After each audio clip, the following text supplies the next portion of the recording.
14 na taong gulang ang isang dalagita nang siya'y halayin daw ng sarili niyang tiyuhin. Agad nagsampa ng kaso ang kanyang ina laban sa kapatid nito.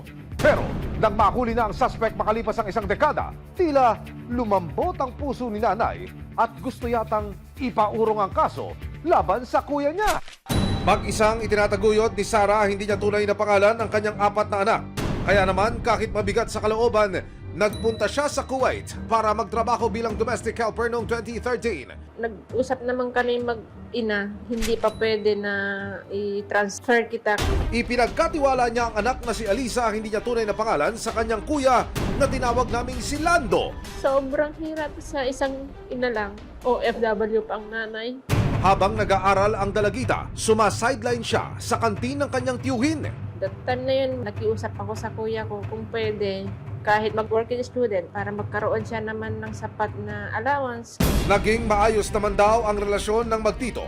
Pero gabi ng December 2012, nang malasing daw si Lando, dito na raw nagsimulang magkalamat ang relasyon ng dalawa. Ang ano ng kuya ko daw, parang nagselos dun sa matanda na yung lalaki, kausap niya po. Parang galit na galit siya. Pinauwi siya ng salita na pangit. Ang pagiging concern ni Tito sa dalagita, iba raw ang agenda. Minolestya di umano ni Lando ang menor de edad na pamangkin. Ang nangyari doon, parang siyempre yung anak ko, na-stress siya. Hindi na nakapasok ng school kasi nga nagtatrabaho, puyat na puyat. Kaya ang ginawa niya panangsamantalan yung bata. Matapos ang isang buwan, isang tawag ang natanggap ni Sarah mula kay Alisa. Nagsumbong na raw ang kanyang anak tungkol sa ginagawa ng kanyang Tito Lando sa kanya. Umiiyak siya sa akin. Hindi siya makapagsalita. Parang tinatakot kumbaga. Ang masakit, relative ko pa. Kaya nawalan ng gana ang anak ko na aral. February 2013, napilitang umuwi si Sarah ng Pilipinas para samahan ang kanyang anak sa police station. Sila po ay nagpunta sa aming tangkapan upang magreklamo laban po sa gumahasa sa kanyang anak. At yun po ay kanyang tiyuhin. Agad po namin siyang nirefer sa PGH po, Children Protection Unit. Opo, amin pong ipin-examine, genital examination po. Positibo po na sinabi po doon sa resulta na siya nga po ay pinagsamantalahan. Kinasuhan din siya ng acts of lasciviousness in relation to Republic Act 7610 o Anti-Child Abuse Law. 2 beses po kasi na naisalaysay ng biktima na siya ay pinagsamantalahan. Kaya ang rape po na naisampa ay 2 counts.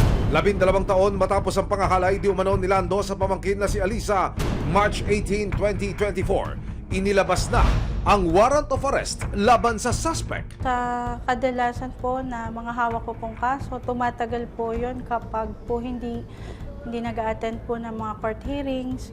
Hindi naman po kasi agarang pwedeng ibasura ang mga ganong klaseng kaso. Number 2, top most wanted ng MPD. Nag-research muna tayo. Nakakuha naman tayo ng asset dun sa malapit, dun sa area na pinagtatugon nitong ating subject. Kung ating subject ay isang maghahabal-habal. Ibinahagi sa resibo ng mga operatiba ng CIDG, Detection and Special Operations Unit, ang surveillance video na kanilang nakunan bago nila isagawa ang pag-aresto sa subject ng police operation. Ang video pong ito ay kuha sa loob mismo ng Intramuros, Maynila. At sa impormasyong ating natanggap mula ko sa mga pulis, driver ng isang motorcycle taxi ang subject ng police operation. Dito lang yan sir, sa may circle ng pier. Dito lang tumatarima yung subject natin. Nagbiyahe. Dito lang yan siya sir, dito lang siya paikot-ikot lang. Nang makumpirma ang lokasyon ni Lando April 3 nitong taon, kasama ang resibo, ikinasa ng Criminal Investigation and Detection Group, DSOU, ang long overdue na pag-aresto kay Lando. Natuntun siya habang nagtatrabaho bilang rider. Kuya Lando, huwag na po kayong kumuha ng booking dahil ang inyong next drop-off, guess where? Walang iba kundi sa presinto. Baka ka ng karapunan mo. Alam mo naman yung kaso mo, di ba? Mga CIDG kami. binabang warrant pa rin sa'yo, ha? Sa RTC Branch 5 Manila, sa kasong subversive business, saka 2 counts of rape. Pagka-aresto, dinala na siya sa opisina ng CIDG. Nakapanayam ng resibo ang suspect. Hindi nyo alam na may warrant kayo? Wala sir, hindi ko na alam sir kasi alam ko wala na ngayon sir eh. Kasi baga na hindi ko alam nag-aakyat ng kaso yun sir eh.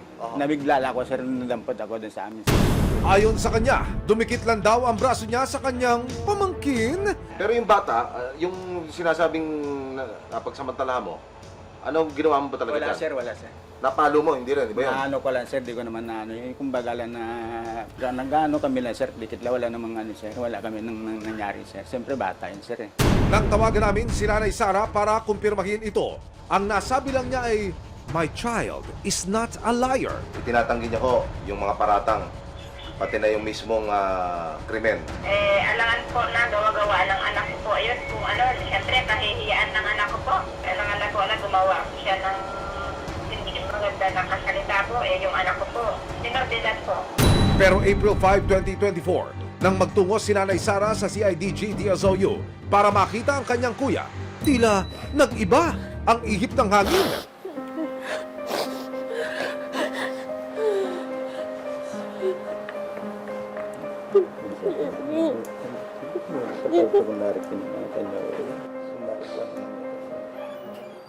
Ilang minuto pa lumipas, tinawagan ni Nanay Sara ang kanyang anak na si Aliza para ihatid ang balita na naaresto na ang kanyang tiyuhin.